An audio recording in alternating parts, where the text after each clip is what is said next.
Well, the trip was a bit chaotic, with the storm, but we're here, and I think it's going to be a great event. A lot of people from the industry, a lot of friends, so great to be here. How does this consensus differ from the past consensus that we've been to? How are conversations looking different now? I think there's a lot of excitement, probably around also the regulation that seems to become more clear in the US, and I think it's a big step that happened with the votes at the House of Representatives. So I think everyone is ready for a big coming year and for crypto, and I think it's amazing. Have you walked the conference floor? What's it looking like out there? Well, I didn't have the time yet. I landed at 4 a.m. But I'm going to do that right after. You're tired. All right. I'm good. Let's talk about Nodle. What is it? So Nodle is a decentralized infrastructure of smartphones, and it's growing rapidly. It's adding 3,000 to 4,000 people a day. Any of you can participate. All you need is a smartphone and to install the Nodle app. But we are here mainly to demo and to show a new application built on top of the Nodle network, which is called the Click app. And we think it's very timely. It's a great application on blockchain as well. It enables anyone to prove reality by authenticating photos and videos they take with their smartphone and share it anywhere on any social and any messaging and sharing the proof with it, so to prove it's real. How does the authentication process work? So it's when you take a photo or a video with the Click app, we take all the metadata that we capture from the phone, and we add that metadata to the media content. We sign it, we send it on the decentralized internet, which is IPFS, and then we make a record on the Nodle chain with a proof of authenticity.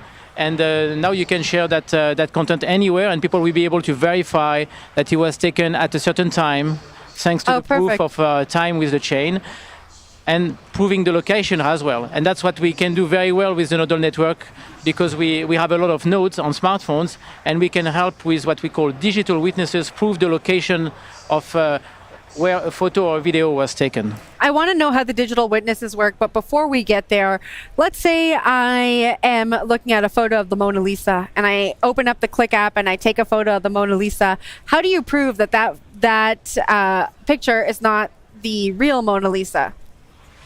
So when it comes to authenticating media content, there are a few things that are very important. So proof of time, and the chain does that well. The proof of location is key.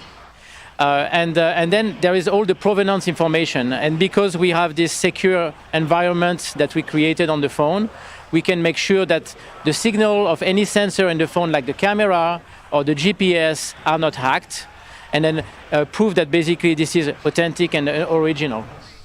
Now, this is a very niche focus that you have here. How did you get interested in that? How did your journey in crypto start? So I think it's maybe just niche for now, but when you look at AI and generative AI, so AI generated the equivalent of 150 years of photography in just a year and a half. So if we don't do anything, if all of us don't actually start to authenticate content and push authenticated content online, we're going to end up in the matrix. Helene thinks it's niche. I don't think it's niche. I think this is a problem that needs to be solved. I'm curious how the network effect works. Is it like a network of verifiers? What does the authentication network do? So just to address the market first, so it's no more niche. We just signed a big enterprise customer called Helene AI, and this is going to go mainstream for authentication of content in the US. Then when you look globally, you have 50 countries going under election this year. That's 2 billion people going to the polls to vote. So we're going to need a tool to fight misinformation, disinformation. So the Click app is perfect for that. And about the network, so the more users join the network with the Click app or the Nodle app and participate in the network, the more nodes you have that can basically help prove the location and authenticate content. We can't wait to have millions of people on this app and then have maybe hundreds of millions of content authenticated. And now you have a source for user-generated content that you can trust. The beauty of it is you have 7 billion smartphones on the planet. And with this technology, now you can trust any of the 7 billion people for the photos and videos they take. So imagine the revolution, especially in your industry, in media. This is huge. I like that. I see your point now, Jen. Yeah, right. Are you thinking about an integration with a mainstream app like Instagram? And the reason I ask you that is for this to work, people need to use it, right? And it's so easy to open the camera app on your phone. It's easy to open Instagram and snap a pic. What's incentivizing people to open the Click app, take a photo, get that photo authenticated, and then share it on one of these other platforms that they would use otherwise? So great question. So today, you need to use the app to take a photo or a video to authenticate it. Pretty soon, when we add the identity element, because it's your reputation that is at play, you will be able to authenticate almost any content you produce. We are doing tests now for documents as well with a big media group in Europe. And to come back to your point on Instagram or any social, when you share the click link to your media content, it creates a preview. And you can share it on any messaging, any social platform. Instagram is more closed than others. We hope that at some point there will be bridges to push content on Instagram or Thread. But we had a month ago a great VC, Fred Wilson, who is kind of a visionary, especially when it comes to blockchain and decentralized network, who posted on Farcaster his first click. All he needed is just share the link, and then people could see the preview of the photo, and then eventually go to the click page and verify the authenticity of the photo that was taken. Now, Micha, I know that you like to talk about AI and the intersection of AI and blockchain. And one issue or one concern with AI is that it could contain bias and misinformation because of the data that it is trained on, essentially.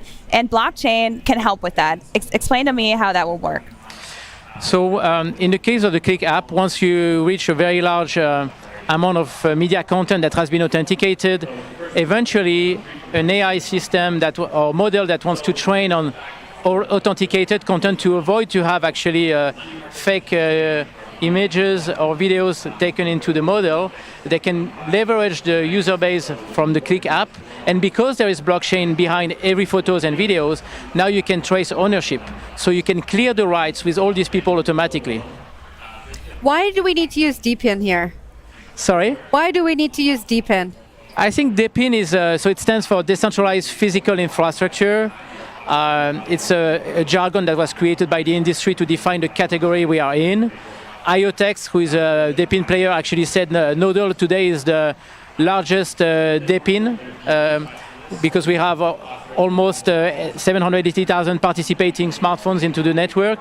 So it's growing pretty fast now. And I think it's just to give a category to the industry for any kind of decentralized infrastructure. I also think it's going to become more and more important because when you decentralize an infrastructure, whether it's an infrastructure of smartphones for doing applications like we do with the Click app, or it's an infrastructure of, I would say, wireless nodes, for example, or storage, it makes the infrastructure more resilient. So, Micha, you're a serial entrepreneur. You are the CEO of Nodle. You had a company before. Now you're already building a new company as we sit here. Where do you see opportunities in the space for new companies? Well, I think anyone, especially in the DePIN space, anyone who sees any big application already deployed in the Web 2 space, there's a chance that this application can now be rebuilt with a more decentralized way of building an infrastructure. And the great thing is everyone who participates also gets some benefit from participating. People get paid. Like the Nodle network distributes every month $300,000 to people participating to the network for sharing access to their smartphone resources.